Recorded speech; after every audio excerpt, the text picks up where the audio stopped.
I want you to think about your food. For example, that delicious homemade chicken pot pie you smell as you walk into the kitchen.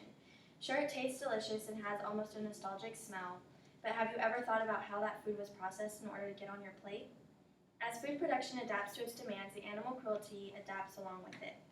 My name is Grace Edwards, and throughout my research over the year, I have established a greater understanding of how our food is produced and the cruelty that comes along with it. Today I will share with you what I have learned as I discuss what food labels mean, how factory farms work, and how this affects us and the environment. Before I discuss factory farms, I'd first like to explain two common food labels, organic and free range, and how they can easily deceive shoppers. Food labels are labels used to define how a product was produced. In order to receive a specific label, one must follow the specific guidelines and be approved by the United States Department of Agriculture, or USDA. One common food label is organic, and many people don't fully understand what that means. According to a USDA publication, the methods integrate cultural, biological, and mechanical practices that foster cycling and resources, promote ecological balance, and conserve biodiversity. To put it simply, organic foods refrain from using antibiotics, pesticides, and any other type of drug or food that enhances the growth of both animals and organisms. There's a catch to the organic label, however. To have organic on a product, one must use at least 95% organic ingredients.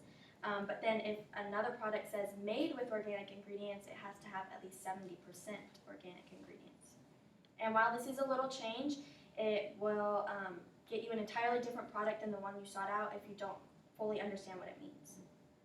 Another popular food label is free range, and it's produced from animals that have access to outdoor spaces. And the catch to this is that the USDA has no regulations on how long the animals have to be outside. So they can be outdoors for just a few minutes, or they can have hours out there. It depends on the company. And the USDA, again, considers either of them free range. Since you now have a greater understanding of the two common food labels, I will now discuss how factory farms work, specifically relating to poultry and cattle.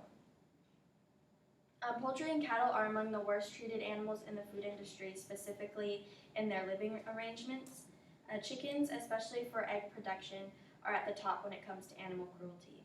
Male chicks are killed since they can't produce eggs, so once they hatch, they're just automatically killed. Then female chicks are debeaked because since they're kept in such tight-knit cages, they often get stressed and like to peck at their feathers, so they decided to debeak them to keep that from happening.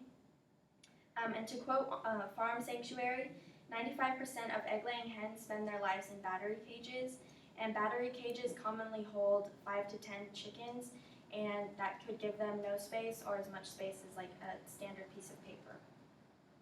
And chickens are exempt from the Humane Slaughter Act, meaning that any company can kill them without any antibiotics anyway. There's no regulations on how they're killed for our produce. And although they're not treated as unjust as poultry, cattle also live through tremendous pain and unfair living arrangements.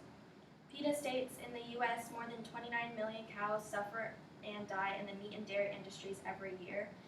When still very young, many cows are branded, dehorned, and castrated, all without antibiotics. And then the females are artificially impregnated in order to get the milk that we drink, and their offspring are torn from them right after birth. And they keep doing this over and over until the cow's body can no longer withstand it, and then they just send them off to the slaughterhouse. And on the way to the slaughterhouse, it could be thousands of miles away, and most companies don't give them food or water during that time. So many cows do die during that process, and the cows that don't are shot in the head, and then they're hung by one leg to slit their throats. And in an interview with the Washington Post, one slaughterhouse worker said they died piece by piece because some are all still conscious during that entire process. And as if animal cruelty isn't enough, factory farms are increasingly harmful to the environment and ourselves as well. The main issue with factory farms is their uncleanliness and use of excessive drugs on the animals. They use unnatural feeds, hormones, and ill-advised quantities of drugs or antibiotics on animals that strain the animal itself and the human consuming the produce. This increases the risk of obesity, chronic disease, and the outbreak of other diseases as well.